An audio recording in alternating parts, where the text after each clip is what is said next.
क्षीर सागर में भगवान विष्णु शेष सैया पर विश्राम कर रहे हैं और लक्ष्मी जी उनके पैर दबा रही हैं। विष्णु जी के एक पैर का अंगूठा सैया के बाहर आ गया है और लहरें उससे खिलवाड़ करने लगी।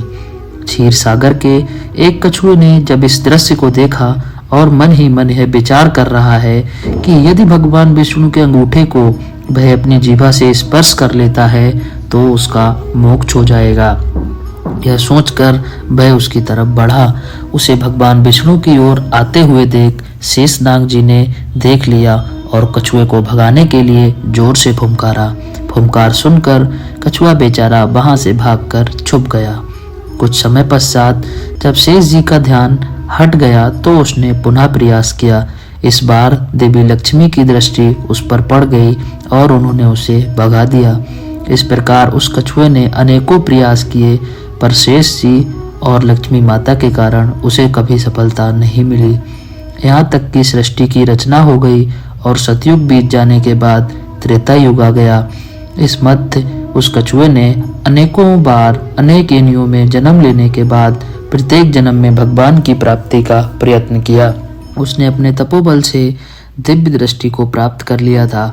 कछुए को पता था कि त्रेता युग में वही क्षीर सागर में शयन करने वाले विष्णु राम हैं, वही शेष जी लक्ष्मण का और वही माँ लक्ष्मी सीता के रूप में अवतरित होंगे तथा वनवास के लिए उन्हें गंगा उतरने की आवश्यकता पड़ेगी।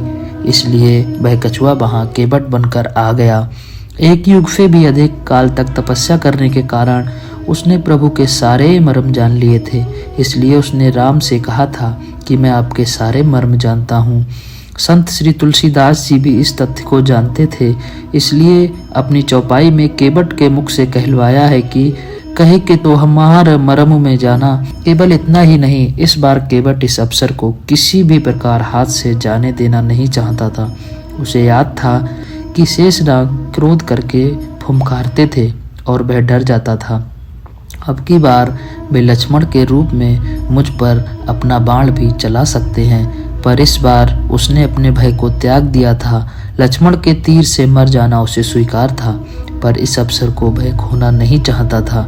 इसलिए विद्वान संत श्री तुलसीदास जी ने लिखा है, हे नाथ, मैं चरण कमल धोकर आप लोगों को नाव पर चढ़ा लूंगा।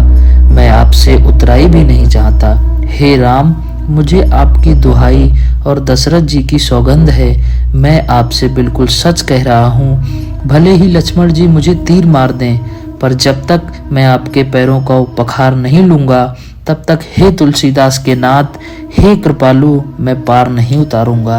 केवट के प्रेम में लपेटे हुए अटपटे वचन को सुनकर करुणा के धाम श्री रामचंद्र जी जानकी जी और लक्ष्मण जी की ओर देखकर हंसे, जैसे भी उनसे पूछ रहे हों, कहो अब क्या करूं?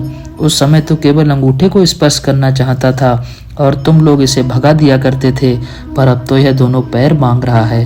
केवट बहुत चतुर था। उसने अपने साथ ही साथ अपने परिवार और पितरों को भी मोक्ष प्रदान करवा दिया।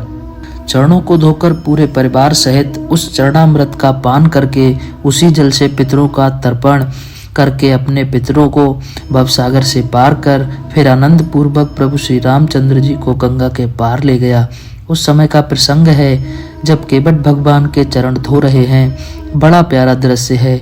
भगवान का एक पैर धोकर उसे निकालकर कठौती से बाहर रख देते हैं और जब दूसरा पैर धोने लगते हैं तो पहले वाला पैर गीला होने से जमीन पर रखने से धूल भरा हो जाता है। केवट दूसरा पैर रखते हैं, फिर पहले वाले को धोते हैं। एक एक पैर को 7-7 बार धोते हैं। फिर ये देखकर कहते हैं, प्रभु एक पैर कठौती में रखिए, दूसरा मेरे हाथ पर रखिए ताकि मैला ना हो। जब भगवान ऐसा करते हैं तो जरा सोचिए क्या स्थिति होगी यदि एक पैर कठौती में है और दूसरा केवट के हाथों में। भगवान दोनों पैरों पे खड़े नहीं हो पाते। केवट, मैं गिर जाऊंगा। केवट बोला, चिंता क्यों करते हो भगवान, दोनों हाथों को मेरे सिर पर रखकर खड़े हो जाइए, फिर नहीं गिरोगे। जैसे कोई छोटा बच्चा जब उसकी माँ उसे स्नान कराती है तो बच्चा माँ के सिर पर हाथ रखकर खड़ा हो जाता है। भगवान भी आज वैसे ही खड़े हैं। भगवान केवट से बोले, भैया केवट, मेरे अंदर का अभिमान आज टूट गया। केवट बोला, प्रभु ये क्या कह रहे हैं आप? भगवान बोले, सच कह रहा हूँ कि बट अभी तक मेरे अंदर अभिमान था कि मैं भक्तों को गिरने से बचाता हूँ, आज पता चला कि भक्त भी भगवान को गिरने से बचाता है। बोलिए जय श्री राम, जय रघुनंदन। ये थी आज की एक छोटी सी कहानी। उम्मीद करते हैं आपको ये अच्छी लगी होगी। अगर अच्छी लगी है तो कमेंट में जय श्री राम ज़रूर लिखें और औरों के साथ इसको साझा करें। ऐसी ही वीडियो के लिए बने रहिए हमारे चैनल पर।